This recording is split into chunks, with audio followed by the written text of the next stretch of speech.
कुटा छतु देखु आजिकल वर्षा दिन तो कुटा छतु बहुत लोग खाऊँ छतुटा अणाई तो आसन देखा केमती छतुर गोटे आइटम करुँ खायापी बहुत भल लगे छोट करें कहीं अलरेडी से छोट हो जिते हम से छोट हो तो एमती करदे तो गोटे पर फटाफट आप हो सारापर पकईबी हलदीटा जेहेतु तादेहरे किसी जीवाणु थी कि कौन पोकजोक थी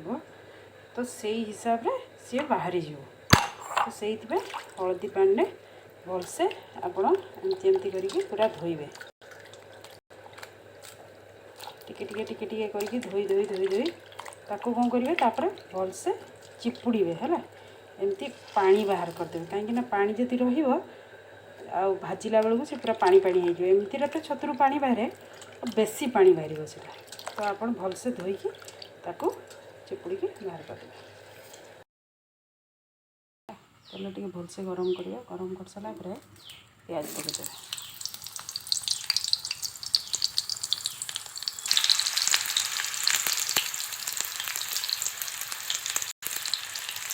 पकईदे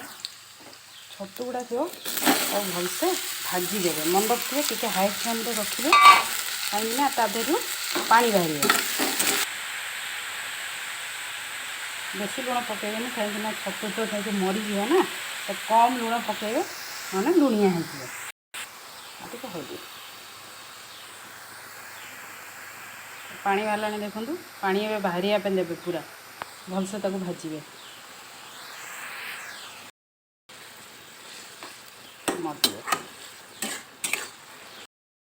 काढ़ी दे सारा तरकारी करिया केमती करिया आसन देखिया सोरिष पकई सोरिष पकई सारे प्याज टी दवा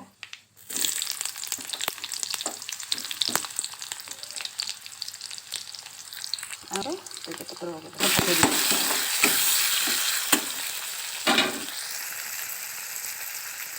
2 मिनट छाड़देवे 2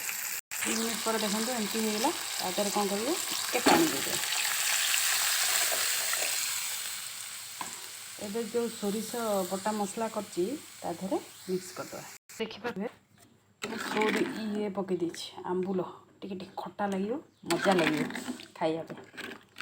मुझे पकई देछि टे फुटापी छाड़देवा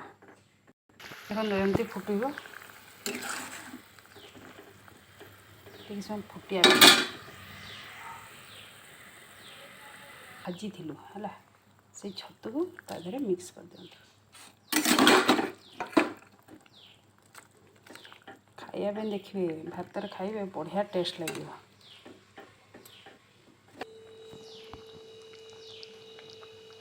टे फुटिया देवे प्रस्तुत हो गला छतु राई माने छतु सोरिष बटा मसला तैयारी होईची तरकारी खाइबा भी बहुत स्वादिया जदि आपको ये वीडियो भल लगुच ताले लाइक और शेयर करूँ और मो चैनल को सब्सक्राइब करूँ धन्यवाद बाय बाय।